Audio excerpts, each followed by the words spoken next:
Welcome to another episode of Today in Radio History. Today we spotlight an episode from Crime Does Not Pay, which was originally broadcast today, May 29th, 1950. Make sure to like and subscribe to us below and click that bell to receive notifications on each weekday video upload. Crime Does Not Pay was a radio crime drama series based on MGM's short film series, which began in 1935. The shows were transcribed at MGM's New York station, WMGM. Written by Ira Marion, the radio program aired in New York on WMGM for 2 years, from October 49 to October of 51, and moved to the Mutual Broadcasting System for its final run, January through December of 1952. For the most part, actors who appeared in B films were featured, but occasionally one of MGM's major stars would make an appearance. Actors in the series included Bela Lugosi, Everett Sloane, Ed Begley, John Loder, and Lionel Stander.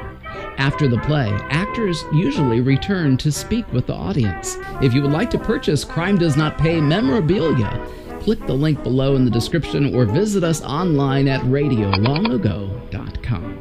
Today's episode, Imported Headaches, originally aired on this date, May 29th, 1950. Today in Radio History presents Crime Does Not Pay. Crime Does Not Pay.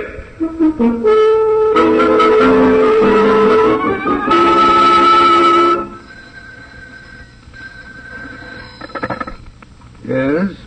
Mr. Powers? Yeah? Yes, this is Powers. You will follow instructions as agreed? Oh, yes. What are they? You will come to the southwest corner of Jackson and Carter at precisely midnight in your car.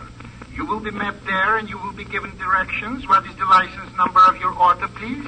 3Y5989. Ah, very, very, very good. Now, one more matter. You will have with you the agreed amount of money in small unmarked bills.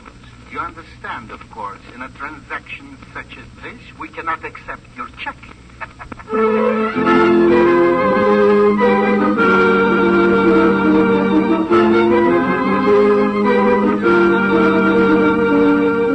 In the interest of good citizenship and law enforcement, we present Crime Does Not Pay, based on the famous Metro-Goldwyn-Mayer series of short subjects. In just a moment, you will hear Imported Headache, starring Joseph Buloff.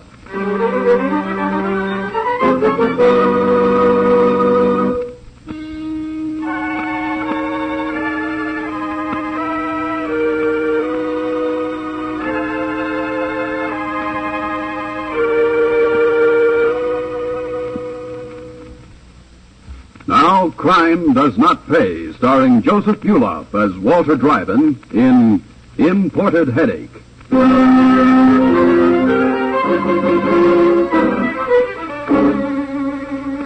Most crimes are a cross between a jigsaw puzzle and a piece of tangled cord. The criminal must fit all the pieces of his crime together in the planning period, and the police must untangle the skein of cord from whatever single loose end they may discover. The perfect example of this is Walter Dryden, a German of Nazi extraction, one might say. Walter was thorough in his planning, perhaps a little too thorough for the tastes of his hoodlum assistants, Harry Subsmith and Bob Late. All right, Harry. Stop here. Okay, if you say so, boss. I have said so. Ain't nothing around here but an empty road, boss. I will do the thinking. You will execute. That is the arrangement. Sure. Okay, but maybe we'd like to know how this fits together. Yeah. First, we all go to drugstores and buy 10-cent bottles of aspirin. Then you send Jersey to swipe a couple of cops' uniforms from a costume place. What's aspirin got to do with cops' outfits? Yeah, I don't get it either, boss. And tonight we hijack a truck. I mean, It is not necessary for you to know. The less you know, the better. Well, you could tell us something, boss. Very, very well, then. I will tell you this much. I'm subject to headaches, so you buy for me the aspirin. And I think Papa and Jesse will be very handsome policemen. As for the truck, I have a deal in mind. To do this business, a truck is necessary. So we take one. In fact, we take the one now coming around the curve. Americans own too many trucks. So now one American will own one less truck. And we will make money. Money, Harry. Block the road. Right.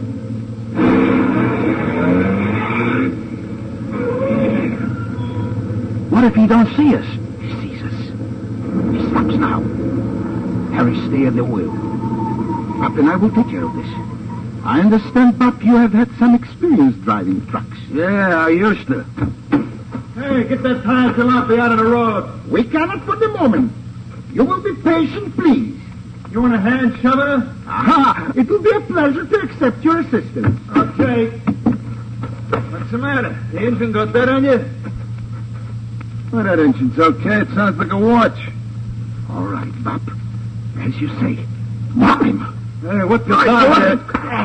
There we are. Excellent. Now then, push this so powerful young American into the ditch. On his face, I would prefer to... You know, boss, sometimes I think you rub it in just a little bit too much. You think with what? Now then, Bob, you will drive the truck. I will ride with Harry. You will follow us at approximately 40 yards and will follow the signals on the back of the car for turns. Now we have a truck. We have aspirin and we have uniforms. We are ready. From now on, you will see why they call me Walter Einsweit Treiben. 1, 2, 3, and we will have money. Money, Harry.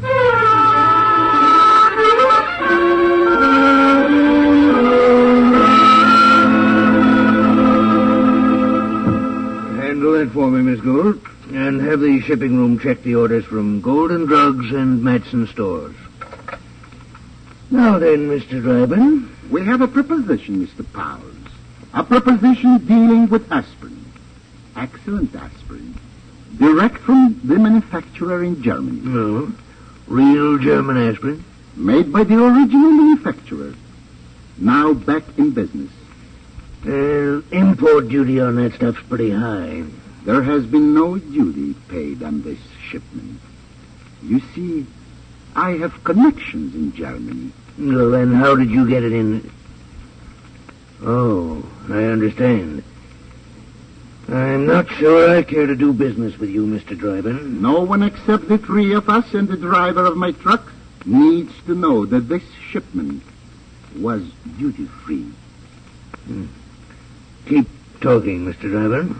You will have quite a shipment for your regular customers at a cost to you of approximately 30 cents on the dollar. How do I know the product is certified pure? A sample, Mr. Powers. The label's authentic enough. The contents? Will stand analysis, Mr. Powers. All right. As long as the stuff is pure, why not? I'll buy as much as you have. A truckload, Mr. Powers. A trailer truck, sir. Well, now, that's a lot of aspirin. What's the price? I will notify you when the shipment is ready. You will, of course, accept my inventory. I have to, I guess. Very, very well. In a few days, I will call you, and at that time I will advise you where delivery will be made and how much the shipment will cost you.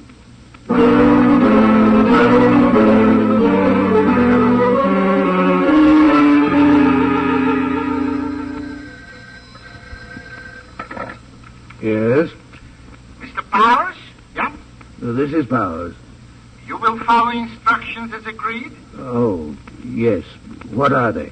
You will come to the southwest corner of Jackson and Carter at precisely midnight in your car. You will be met there and you will be given directions. What is the license number of your auto, please? 3Y5989. Ah, very, very well. One more matter, please. You will have the agreed amount of money in small unmarked bills. You understand, of course, in a transaction such as this, we cannot accept your check. Yes, I understand. One thing, we haven't yet agreed on how much. You said that... Yes. Excuse me, of course. The price is $5. $5,000. That's a lot of aspirin. I'm given to understand Americans have a lot of headaches.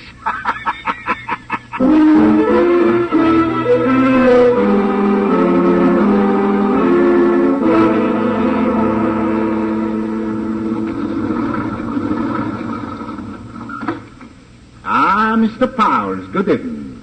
Or is it good morning, to be precise? Morning, Dryden. Your associate takes no chances. He blindfolded me at Carter and Jackson, wouldn't let me take the darn thing off until we were just outside this place. Harry is very thorough. Yes. He learned that from me. But Harry, you did not make Mr. Powers any more uncomfortable. That was absolutely necessary. Oh, no, boss. Of course not. Very good, very good.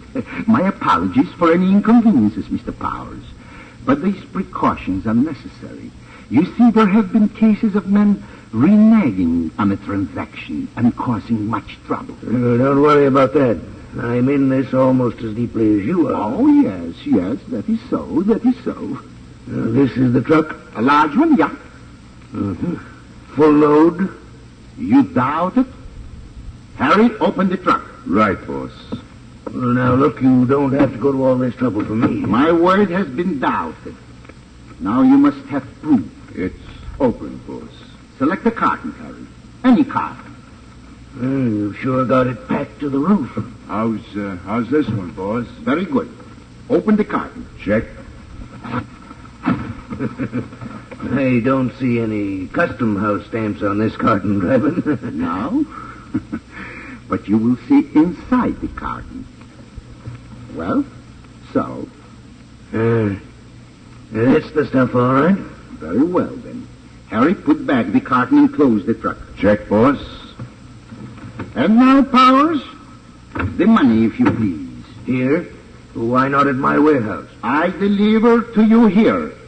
I accept no responsibility for delivery, except to permit my man to drive the truck.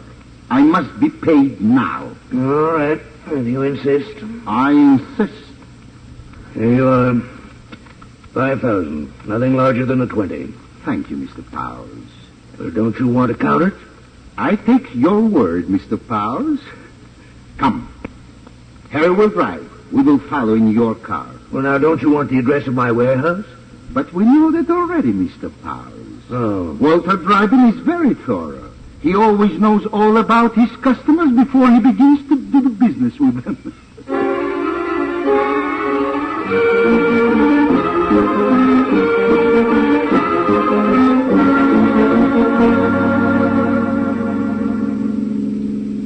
Your American roads are efficient, Mr. Powers. Not, of course, as well planned as our Autobahn, but efficient nevertheless. As an exponent of the nation where efficiency is a household god, I'll take that as a compliment, Dryden. You may say so. Quick. The brakes, the truck is slowing down. What's going on up there? Patience, Mr. Powers. No doubt we shall know it in a moment. Why should we have to stop on this road at this hour? In our headlights. Dryden, those are cops. Come on. Wait a minute here. Hurry up now. Make it snappy. Let's see what's in that truck. Okay, officer. I'm going as fast as I can. I ain't no machine, you know. Civil tongue in your head, you understand? Yes, sir. Yes. Officer, what's the meaning of this? Who are you? That's my car. Open carton here.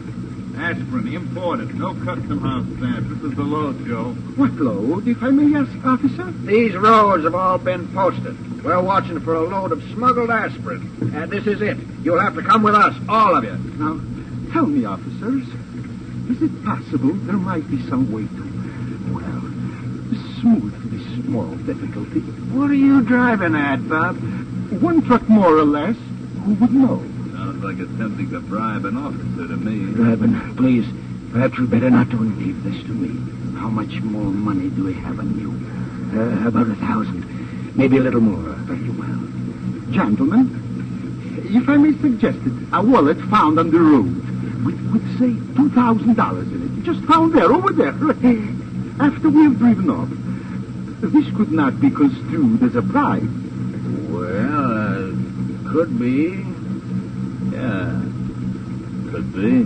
Thank you, gentlemen. Close up the van, Harry. Drive on slowly. Mr. Powers, I will put up 1,000 if you will. No further trouble. Well, if I have any trouble, I could lose my license. Okay. Well, there's mine. And mine. In this wallet. And so on the road. Let us go, Mr. Powers, before these fine gentlemen change their minds. Best $1,000 I ever spent in my life.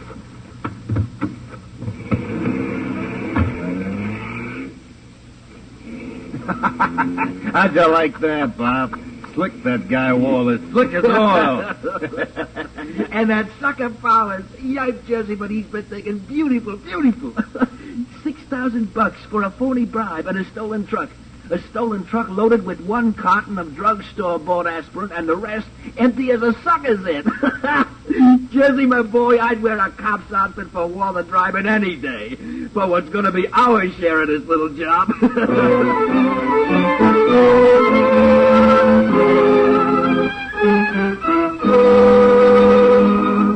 In just a moment, Crime Does Not Pay will continue with Imported Headache.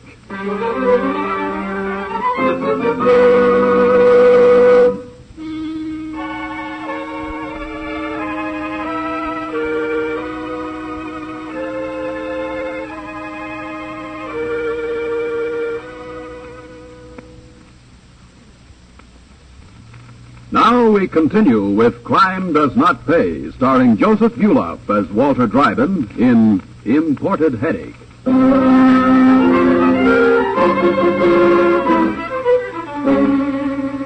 The jigsaw puzzle was complete. 1 truck, 1 carton of aspirin, 1 buyer eager for a special bargain, 2 imitation policemen. Total take $6,000. There was great glee at Walter Dryden's headquarters later that eventful morning. Hey, fellas, do I make a good cop or do I make a good cop? Keep a civil tongue in your head, Bub. All right, men. Now, the serious business. Our first split, as you say in America. And what do they say in Dutchland, boy? In the fatherland, we do not waste time on idle laughter. Now, then, I have here $6,000 in American money. That much he likes about America. Now, enough of this nonsense. As agreed, I receive half. The remainder is divided equally among the 3 of you. Therefore, 3,000 to me, 1,000 to each of you. Hey, thanks, boss. Yeah, thanks. Me too. That's the easiest grant I ever picked up in my life. Yeah, easy. Maybe too easy. How so, Harry? Well, suppose his Powers character talks. The good Mr. Powers will not talk. Americans never admit they're suckers. If they get mad enough? Nonsense. After all, what did he get for his $6,000? 1 stolen truck, 1 carton of aspirin, 1 release from imitation policemen? No. Our good friend will not talk.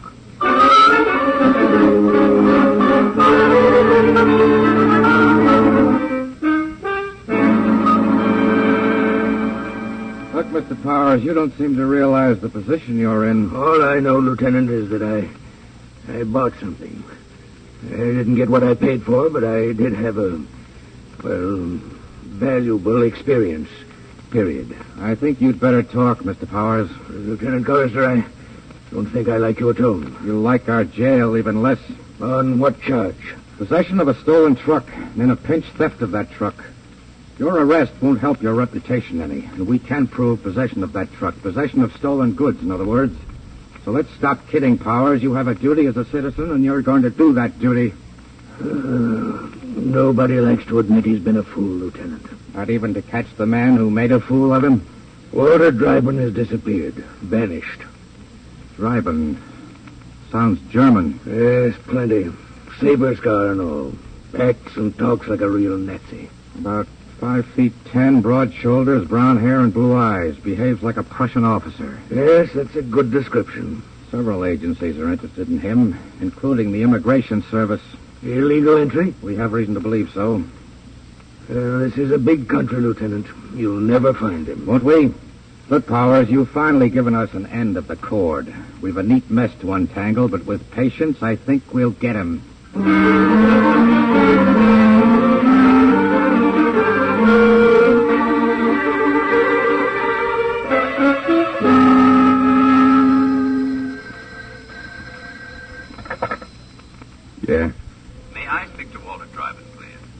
Who wants them? David Carr of Carr & Sons Wholesale Drugs. I'll see if he's here. Hey, boss. Boss, Carr of Carr & Sons wants to talk to you. Ah, sir. Be concerned. I will talk. Walter Dryden here? How do you do, Mr. Carr? Well, thank you. Mr. Dryden, I understand you have a lot of aspirin. I'm subject to headaches, Mr. Carr. Aspirin for sale cheap. How would you know this? It's my business to know things like this. Ah, I see. And you would like to engage in a transaction with me? If the price is right, yes, and the product. We're a very reputable concern, Mr. Dryden. I know. I've heard of you. Will you be good enough to call on us with a sample?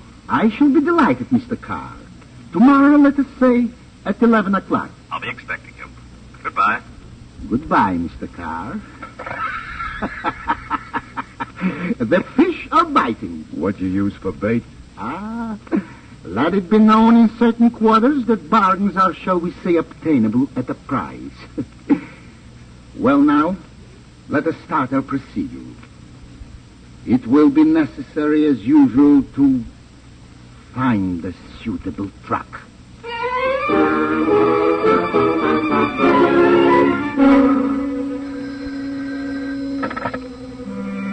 Carr speaking. Dryden here. Tomorrow night, What time? Where? midnight, Seaforth and West Fillmore. Very well. And have the money with you in small unmarked bills. Understand?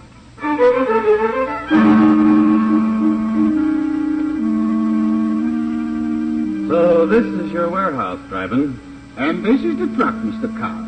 Packed completely, floor to roof, with the product you're paying for. May I see some of it, please? Oh, Harry, open a carton for Mr. Carr. Check. Harry is the driver of the truck.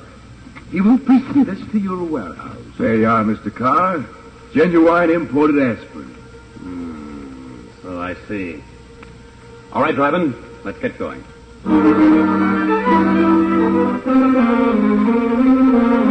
Dryden, I must admit I admire your enterprise. Thank you, Mr. Carr. For some reason, I have the impression that you haven't been in our country very long. No, not too long. You certainly have caught on to our ways, or seem to have. It is an ancient expression. Do as the Romans.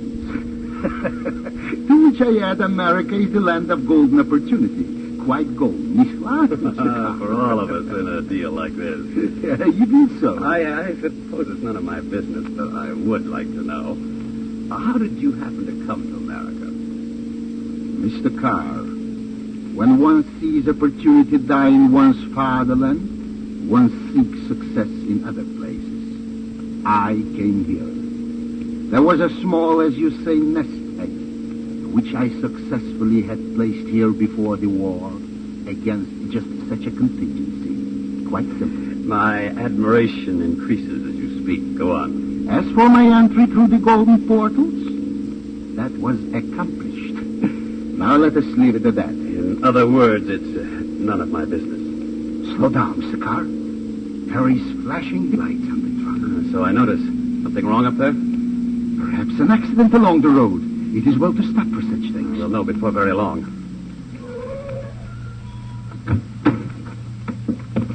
All right, Bob, open up the truck. We want to see what you got in there. Okay, officer, of course. Smoke, cops. Let's see what's up, Dryden. Of course. Yeah, this is the stuff, all right. Yeah, aspirin and no custom house stamp. These fellas with you, Bob? Look, I just drive a truck. I don't ask no questions. I'm working for him. Which one of you owns this truck? I do, officer. All right, let's see the registration. Don't you think, gentlemen, we can talk this over? If all you gentlemen will remain where you are, in the headlights of my car and Lieutenant The Collister's... sucker's got a gun. Hey, he's no sucker. He's a cop. Work, car, all four of them. Right, Lieutenant, including our Nazi friend here with his contempt for the efficiency of America. So, a government spy, a trap. Why not?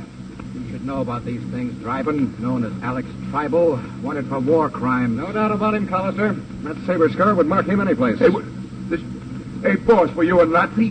This surprises you, Harry. Hey, look, Lieutenant, Mr. Carr, me and Bob and Jersey, we don't know anything except about the aspirin. We'll right? sing, Lieutenant. We'll give you the works. Thanks, boys, but Investigator Matson here of the Immigration Service has plenty on your boss. Plenty. Mind if I take him directly, Lieutenant? Not at all. Well, then, with due thanks to your Detective Carr, Walter Dryden, alias Alex Tribal, you're under federal arrest, charged with illegal entry into the United States. I do not think you take me. I do not think at all. First, we will capture you. What's the hoodlum, Matson? He wants the truck. All right, you three. Down. Lie down fast. Okay. Don't hurry, Callister. Watch.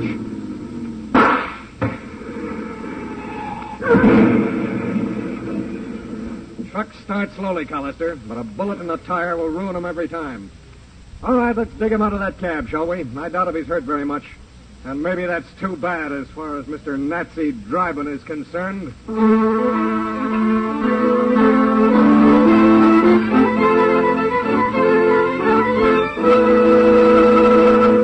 Crime does not pay.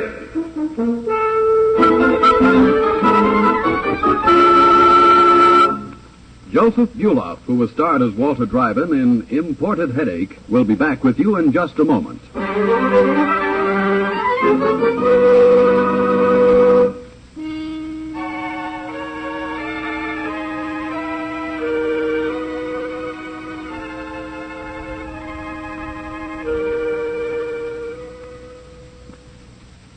Now here in person is Joseph Buloff. Criminals like Walter Dryden operate their schemes on 2 points. They believe first that all Americans are ashamed to admit when they have been taken.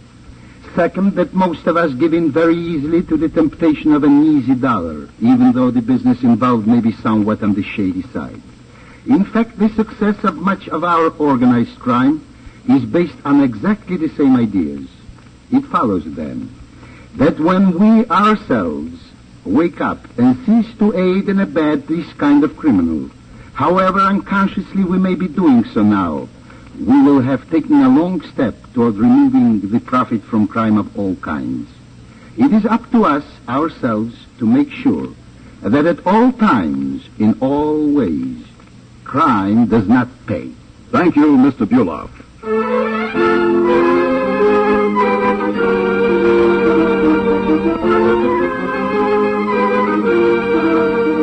Crime Does Not Pay is written by Ira Marion and directed by Marx B. Loeb, with music composed and conducted by John Garth.